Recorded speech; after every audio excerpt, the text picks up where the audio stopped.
What's good? I'm back. Yours truly, one and only Paul Pickett, host of the Paul Pickett Podcast, aka Triple P, aka the Common Sense Podcast, your source for music, sports, politics, world events, and much, much more. Today I'm gonna go over the games from May 10th and last night's games, and then I want to talk about. I guess the name finally came out of who that won. Charles Barkley was calling out this one NBA MVP voter who didn't even have Nikola Jokic on his MVP ballot, which is so absurd. Well, that name has came out as of today or yesterday, and we now know who the MVP voter is, and I'm gonna get into that after I get into these scores. Of course, the games on May 10th were both games where the Warriors was up for elimination and Knicks were up for elimination. Fortunately, both teams extended the series. The Knicks ended up winning 112 to 103. Brunson drops 38, which he probably needed to be. He was scoring like a lot of low 20s, and I just said that wasn't going to be enough. Butler only scored 19.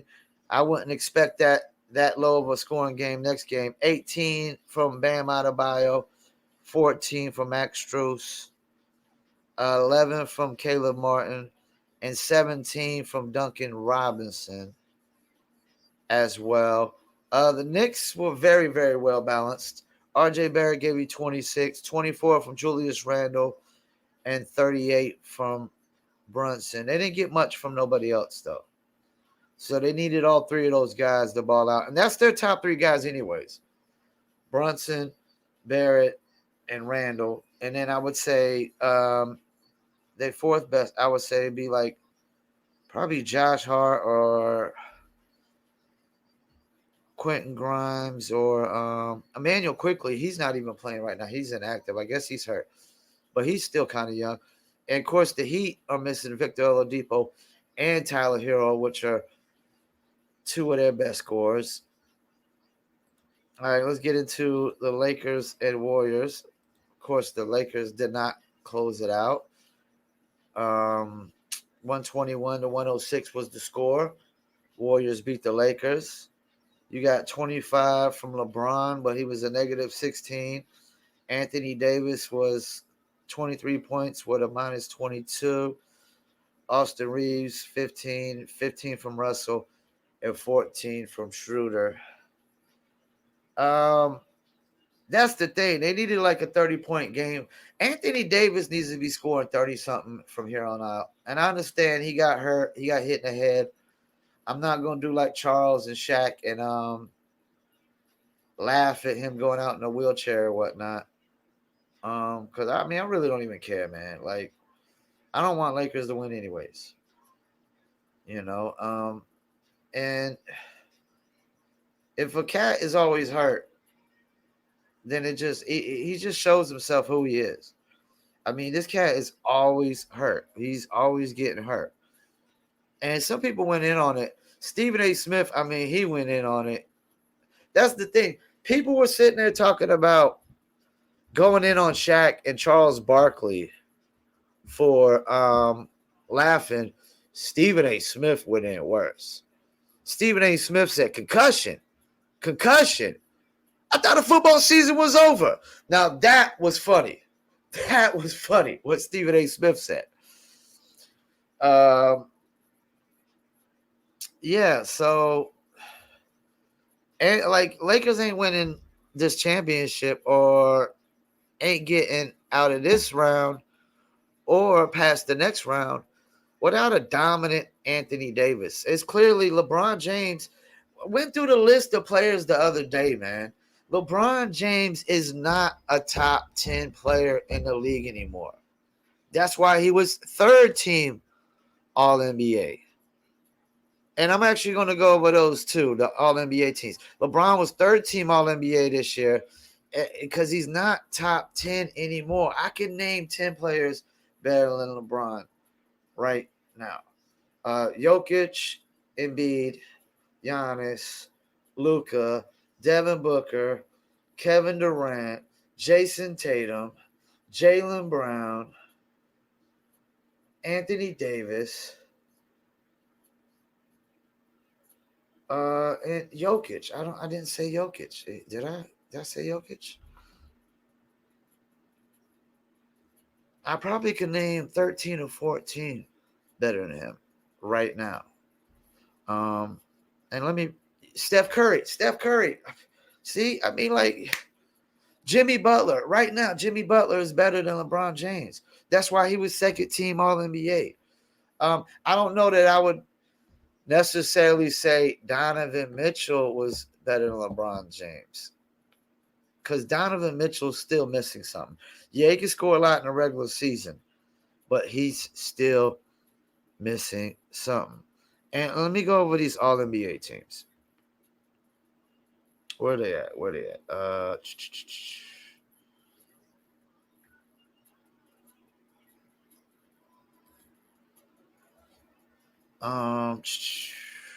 Here's all NBA teams. All right. So they got Giannis, Tatum, Embiid, Shai Gilgeous Alexander, and Luka Doncic as the top five. This is why they have to go They're gonna have to go positionless next year, like they're supposed to, because there's no way that you could be a top 3 MVP candidate like Jokic was and not be All NBA. And I like Luka, but he crumbled towards the end. I probably, to be honest with you, I probably would have Steph Curry over Luka, because Luka got Kyrie and they crumbled at the end. Even though Luka, they were like a 4 or 5 seed until they got Kyrie, but they folded at the end, and that's part of the regular season. Shai Gilgeous Alexander being first team up. I want to talk about that. Like he clearly should have been most improved player. I think, if I'm not mistaken, Lauri Markkanen got it. But Shai Gilgeous Alexander literally went from no All NBA team selections to first team like that. Bam. And he might not get first team next year, but I mean, if it was a contract year, he definitely get that money. He balled the hell out. I mean, he was top 5 in scoring all year. I just want to see, can he do it next year? Second team, they had Jokic, Mitchell, Curry, Butler, and Brown. I will probably switch Curry and Doncic. I definitely will probably do that. Donovan Mitchell, I mean, he balled out. He balled the hell out all through the regular season. And Cleveland clearly was easily in the playoffs because of him. But it's just something still missing. This is another one I have a problem with. This is why it's got to be positionless. Domantas Sabonis is third team. I got something in my eye. He's third team. Domantas Sabonis was top 5 MVP candidate pretty much all year long. So he definitely should be more in the second team realm. Jokic should be in the first team. Probably Curry in the first team. Move Doncic down. Jaylen Brown, Jimmy Butler. I'm cool with that. Third team, you got Sabonis and Fox. They probably both should have. Yeah, I can agree with both of them being All NBA. They literally jumped up to the third team in the West this year, and they were literally not in the playoffs last year. This is the one I have a problem with. Julius Randle should not be on All NBA. I repeat, Julius Randle should not be an All NBA. Oh, Paul, what are you, a New York Knicks hater or something? No, I'm not a New York Knicks hater, because he should be replaced with Jalen Brunson. Jalen Brunson. And I would actually put Jalen Brunson over Dame Lillard this year. I will put Jalen Brunson over Dame Lillard this year. And this is another one. I don't know if LeBron should have been I would have Anthony Edwards over LeBron James for All NBA.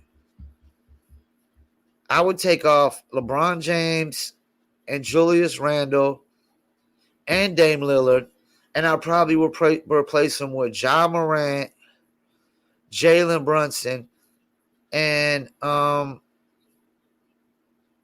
would I just say? Anthony Edwards. Yeah, Anthony Edwards. I mean, who balled the hell out this year? He was like top 10 in scoring this year. That's why they have to go to positionless, because this is flawed. Jokic should be in the one. And you know what? If you want to keep Curry and keep Doncic in one, Curry in two, I mean, I guess I'm fine with that. But I would actually switch probably. Actually, I will probably switch Doncic with Jokic since you're going positionless next year. Definitely, I would put Domantas Sabonis probably over Brown. Probably over Jaylen Brown. Domantas Sabonis was the main reason the Kings have turned around like they are. And I would definitely keep De'Aaron Fox in. And like I said, I'll take LeBron out, Randall out, Julius, Damian Lillard. I replace them with Brunson, Ja Morant, who he should be probably upset that he didn't make it. Like Dame Lillard got it over Ja Morant. Dame Lillard's team didn't even make the freaking playoffs. What are we doing here? Like, who's voting for MVP? Which leads me into the guy who voted, the only jackass, moron, and idiot who voted Jokic not on his MVP ballot. And I think he had, matter of fact, let me see if I can pull his MVP ballot up.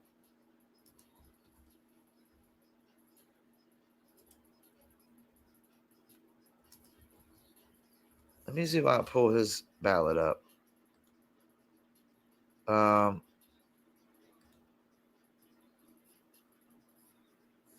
Okay, I don't see his ballot, but Mark Jackson.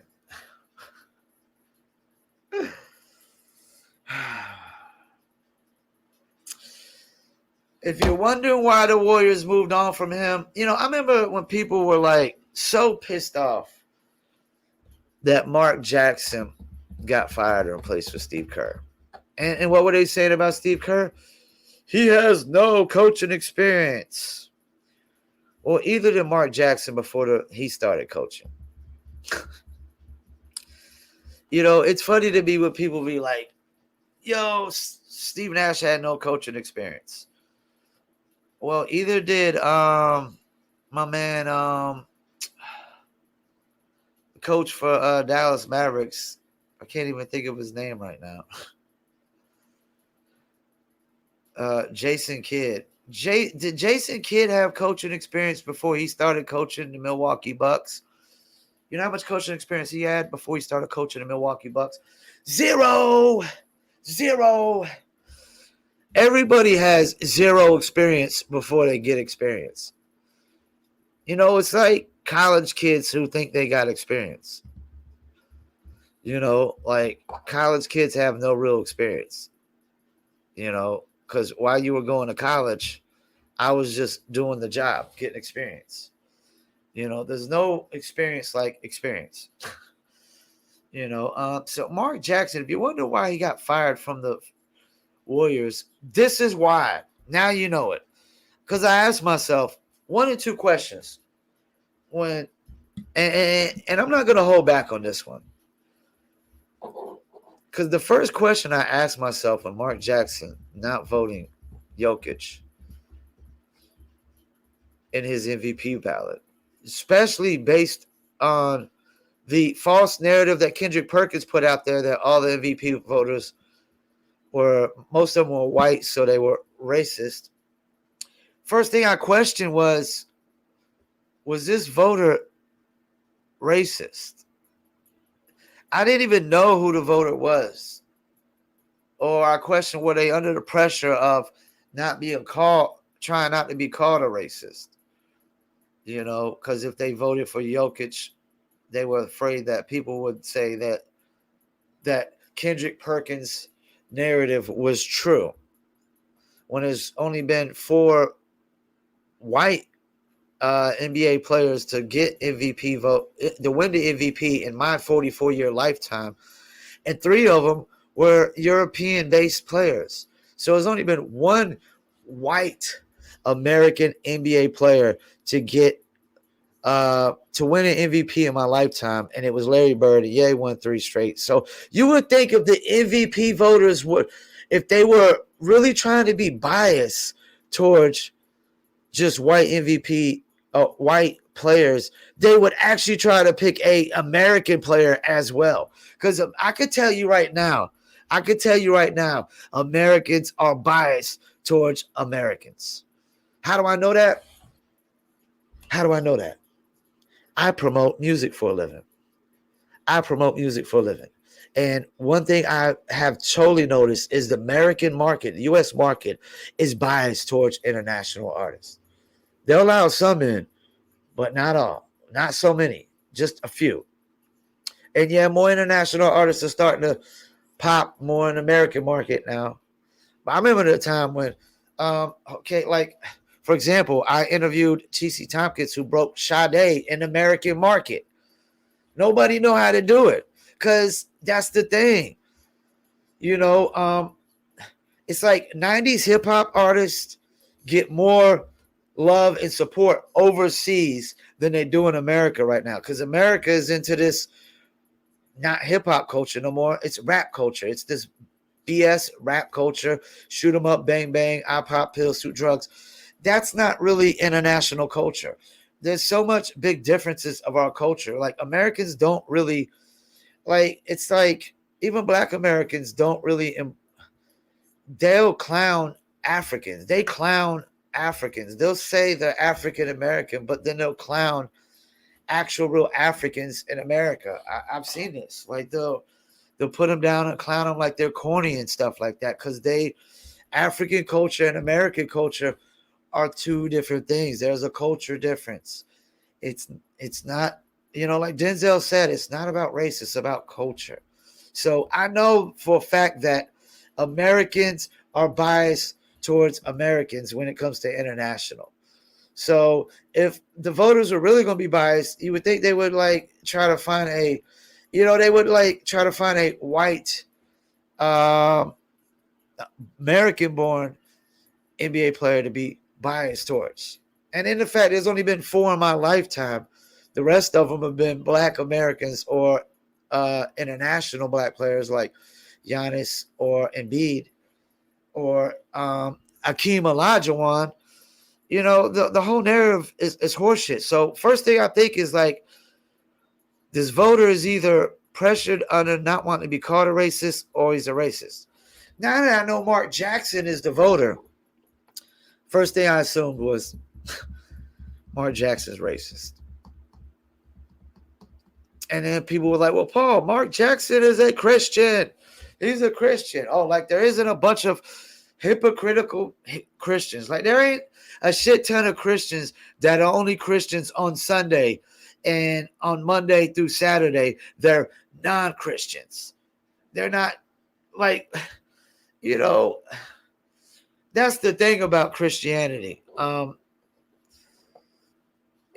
Islam too, because Islam is just as hypocritical, because you got the jihads and the terrorists that are clearly not real Islamics, real Muslims. They're fake. They're using it to bend things to their will and to their narrative. Same thing with these radical Christians. They just take a lot of. That's the thing. Everybody interprets the Bible to their own interpretation, to their own leisure, to their own narrative. Everybody doesn't have the same interpretation of things. And that's the thing. When we create words in society and they have definitions, we have to interpret all those words the same. If not, then those definitions are meaningless. And that's what's going on in society anyways now. They're trying to put multiple definitions on things. So I asked myself one or two questions. Is Mark Jackson an idiot or is he a racist? He's one of the two. He's either a complete idiot or he's a racist. Because I asked myself, okay, Mark Jackson is a sports commentator. He's a sports commentator. What is the job of a sports commentator? To watch sports and commentate. I question, does Mark Jackson even watch basketball? Does he even watch basketball? Now I see why Mark Jackson was fired from the Warriors. Mark Jackson was not the guy. Mark Jackson was not the guy to get them over the hump, because Mark Jackson apparently doesn't even know he doesn't even know what the top three basketball players in the NBA are. If you're gonna sit there and Shai Gilgeous-Alexander, and that's another international player. He's from Canada. Look at it. Hold on, let's go back to this. Four of the 5 guys in the MVP of the All-NBA are international players. Giannis Antetokounmpo. Yes, I said the name right. Plays for he's originally African, but his parents moved to Greece.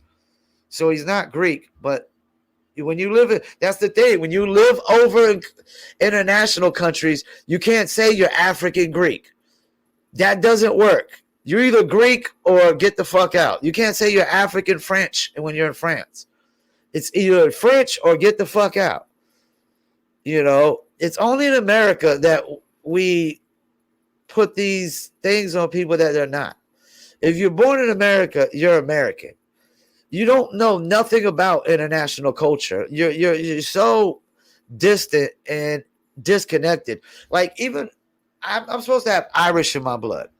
I'm supposed to have Irish DNA in my blood. Guess what? I have no connection to Irish culture. I have no connection to Irish culture. So I'm not going to sit here and like, I'm Irish American.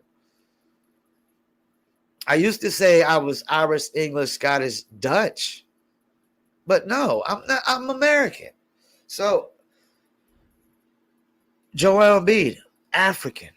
There's 2 Africans born players on the All-NBA right now. Shai Gilgeous-Alexander, Canadian. Luka Doncic, Slovenian. Then you get to the second team. Okay, one international. I would argue that there should be 4 international players regardless. Even if you take Jokic and Doncic out, that's still 4. You know, you get second team. Yeah, there's just Jokic and 4 American-born players: Donovan Mitchell, Steph Curry, Jimmy Butler, Jaylen Brown. But then you get third team. I mean, we're back into. There's another. I mean, international. You got literally. Just as 1, 2, 3, 4, 5, 6. 6 of the 15 are international, 9 are American. I mean, international players are catching up. Why is that? Because American players only care about shooting threes. They only care about shooting threes. They don't care about building skill sets, you know, real basketball skill sets, playing real pick and roll, give and goes, you know, pick and pops. They don't care about mid-range game anymore. Like, that's why I do like the Phoenix Suns, because Phoenix Suns don't just shoot threes. They shoot a lot of mid-range as well, because they understand that mid-range is still a higher percentage shot than a 3. People have made it where a 3 is a better shot, supposedly, because you get more points. But, you know, that's only because, you know, that's the thing. Like, when somebody revolutionizes the game and changes the game, everybody feels like they got to do that thing that person does. But this is the problem. Everybody can't do what a person that revolutionizes the game does.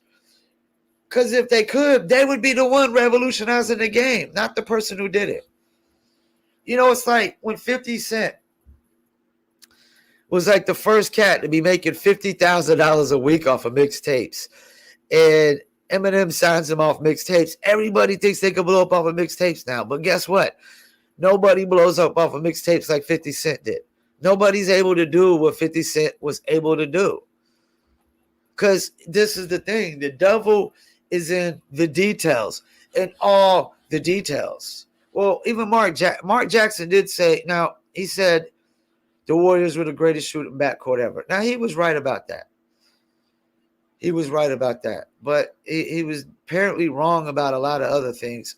Because if he was, or he still have his job. And I'm sorry, but instantly, as soon as Steve Kerr took over, championship, 4 straight finals, back in the finals again last year. And if the Warriors if they come back and win this series, Steve Kerr has probably got to be the best coach in the NBA. The very best coach. And guess how much coaching experience he had before we started coaching the Warriors? 0, none. Because I guess it's not enough to play for a great team, play with the greatest player of all time in Michael Jordan, play with probably the greatest rebounder and probably the greatest defensive player of all time in Dennis Rodman. It's not enough that he plays with under the greatest coaches of all time in Phil Jackson and other probably at least another top 5 greatest coaches of all time, probably Greg Popovich. It's not enough. That's not enough that you play for 2 of the greatest coaches of all time. Play point guard next to the greatest shooting guard of all time, and Michael Jordan, who literally has more respect for you than anybody because you pushed him and then he punched you and you went back at him. Steve Kerr is afraid of no man, including Michael Jordan. Played with Dennis Rodman, Scottie Pippen. It's not enough that you play for a team that goes to 3 straight championships. Oh, that can't be enough for you to be a great coach. That can't be enough.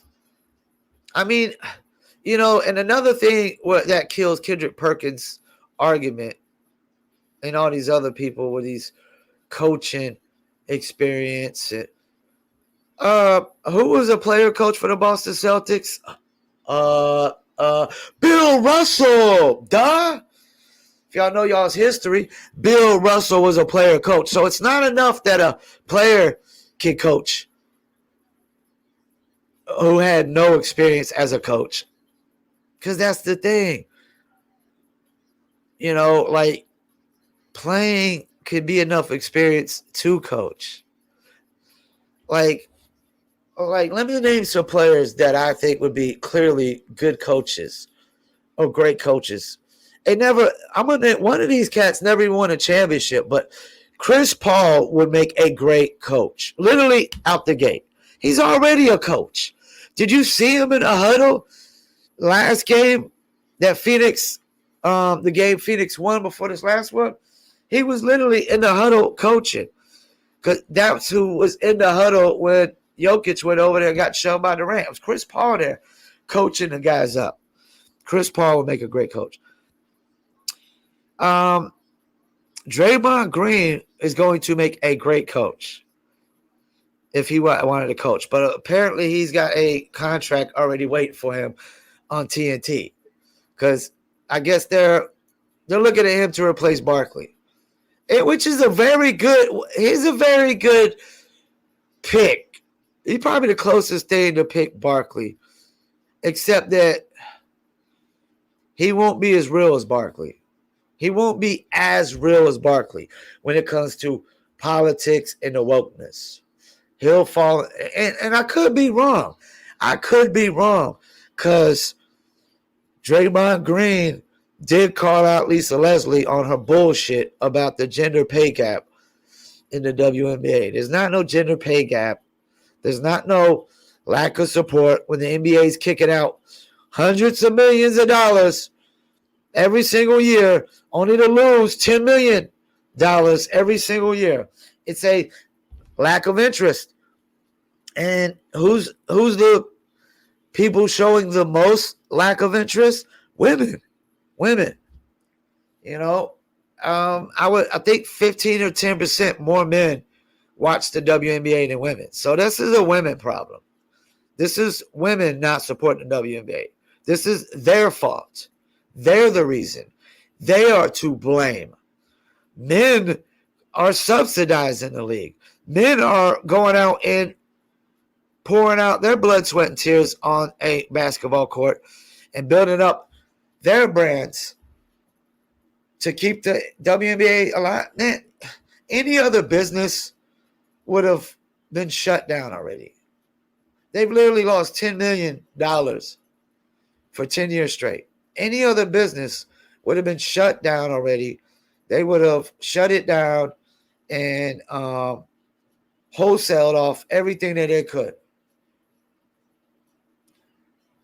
Because this league is never going to get in a profit. I guarantee the WNBA would never make a profit in my lifetime. I'm 44 years old. If I live 20 more years, say I only live 20 more years. Hopefully I live the 44 more years. But let's say I only live 20 more years. I guarantee the WNBA would not even be making a profit if it's still around. Who's the Michael Jordan of the WNBA? There isn't one. There's not one face that stands out above them all. There's not even two faces that stands out above them all.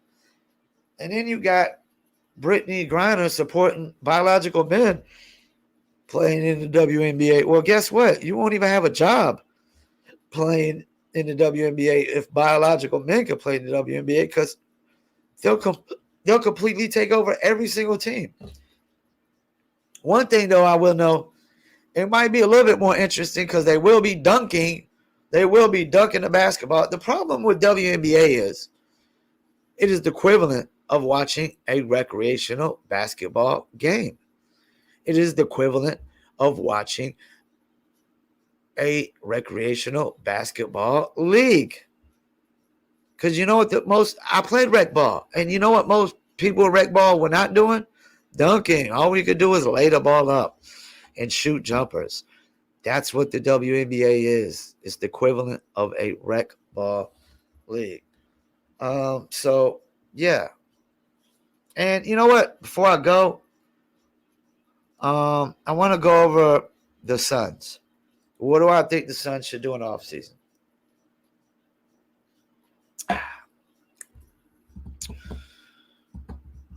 First, try to see what you can get for DeAndre Ayton. You got to see what you get for DeAndre Ayton. I'm almost thinking I was thinking about, like, what would I do?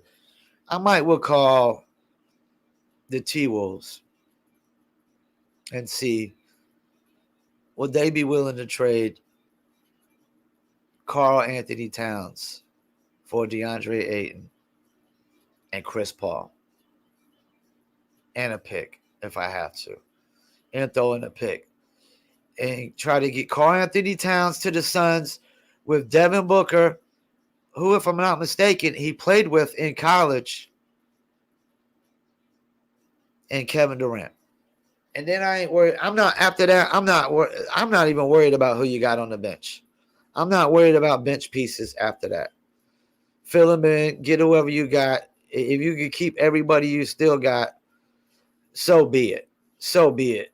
Campaign, Terrence Ross, TJ Warren, so be it. That's what I'm doing. I mean, maybe it sounds crazy, but I mean, T-Wolves get Chris Paul. At least I don't know how much he got left. Chris Paul, DeAndre, and Chris Paul to stabilize,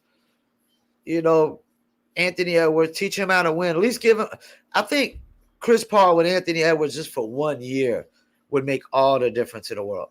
Look what it did for Shai Gilgeous-Alexander. I would argue Shai Gilgeous-Alexander isn't as good a player as he is if he doesn't play with Chris Paul for a year. Because they betted on Chris Paul going to OKC. They thought OKC wasn't even going to make the playoffs. And you see what Chris Paul did at OKC. And as soon as he went to the Suns, as soon as he went to the Houston Rockets after that, got him to the Western Conference Finals, and then he got He doesn't get hurt. I strongly believe they make it to the finals that year. He instantly gets the Suns to the finals. Chris Paul is a difference maker wherever he goes. Not necessarily fully get you over the hump. Of course, OKC, you could expect him to get you over the hump. Clippers, and all due respect, Blake Griffin was never that guy. He was never going to be that guy, the number one player on a championship team. At best, he could have been number two. And Chris Paul, he had a lot of deferring going on with Blake Griffin, J.J. Redick, Jamal Crawford, DeAndre, not DeAndre, but Andre, DeAndre, what's his name? I can't think of his name. I can't think of the center's name, but like he was stacked. But Blake Griffin can't be your number one guy on a championship team. He can't be it. He couldn't be a clutch player at the end of the game. He was just a super athletic guy without a jump. He didn't get a jump shot till later in his career. So I think they was expecting. And then you got to throw in account that they did have injuries every single year they was in the playoffs. Either Blake Griffin or Chris Paul. And there was one year I think they could have got over the hump. I really do. One year I think they could have got over the hump without injuries. I think Houston Rockets would have went to the finals. Chris Paul don't get hurt that year. He instantly took the Suns to the finals. And if he go to the T-Wolves, he would stabilize them to a sense where I would think they would be more like into the playoff picture opposed to the play-in tournament. So once again, I want to thank y'all for tuning in. Paul Pickett Podcast, and I'm out.